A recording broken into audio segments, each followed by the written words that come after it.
आप सबके नमस्कार। बिहार के एगो जिला है बक्सर, जौन की बलिया के एकदम लगे बाटे। आई बक्सर पे एगो गीत आज सुनाओ तनी। हमरा आशा बा रउरा पसंद आई। गम केला घर से दुआर, गम केला बक्सर हमार। गम केला घर से दुआर, गम केला बक्सर हमार। शिक्षित गुणी कब रहे ना तनिके, चाउर पूरन का पसर जाला बनिके। शिक्षित गुणी कब रहे ना तनिके, चाउर पूरन का पसर जाला बनिके। इहवा बाणे चित्रकार, गम केला बक्सर हमार। इहवा बाणे चित्रकार, गम केला बक्सर हमार। सुरसरी बहेली गीत गाई गाई के, सुरसरी बहेली गीत गाई गाई के। सभे नतमस्तक बाशीष नवाई के, सभे नतमस्तक बाशीष के नवाई के। आइल बा सगरो बहार, गम केला बक्सर हमार। आइल बा सगरो बहार, गम केला बक्सर हमार। मंदिर में घंटी बजावेली कनिया, मंदिर में घंटी बजावेली कनिया।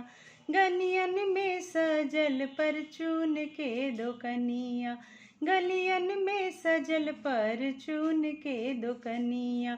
होखता सगरो सुधार, होखता सगरो सुधार, गम केला बक्सर हमार।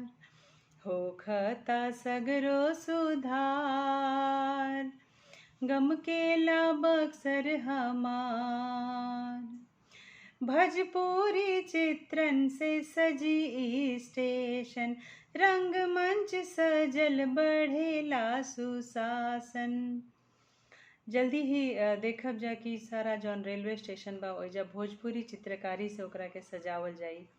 बक्सर होखे, आरा होखे, भोजपुर होखे, डुमरांव होखे, जितना भी स्टेशन बाटे सुनी।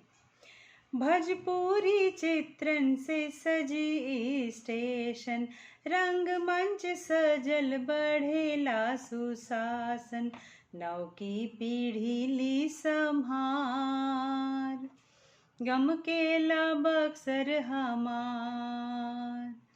नव की पीढ़ी ली संभार, गम केला बक्सर हमार। अंतिम बंद बटे। बाबू कुंवर के नाने की दियाई, बाबू कुंवर के नाने की दियाई। 80 उमिरिया में 80 उठाई, 80 उमिरिया में 80 उठाई। 80 के उम्र रहे और ओकरा में वो 80 उठौले। 80 माने तलवार। 80 उमिरिया में 80 उठाई, फोड़ले दुश्मन के कपार। गम केला बक्सर हमार, फोड़ले दुश्मन के कपार। गम केला बक्सर हमार। गम केला घर से दुआर, गम केला बक्सर हमार। गम केला घर से दुआर, गम केला बक्सर हमार। गम केला बक्सर हमार। बहुत बहुत धन्यवाद हमरा गीत के सुनला खाती। रउरा सबसे निहोरा बाटे कि अगर ये गीत अच्छा लागल होई तो जरूर हमरा चैनल के सब्सक्राइब करब। धन्यवाद।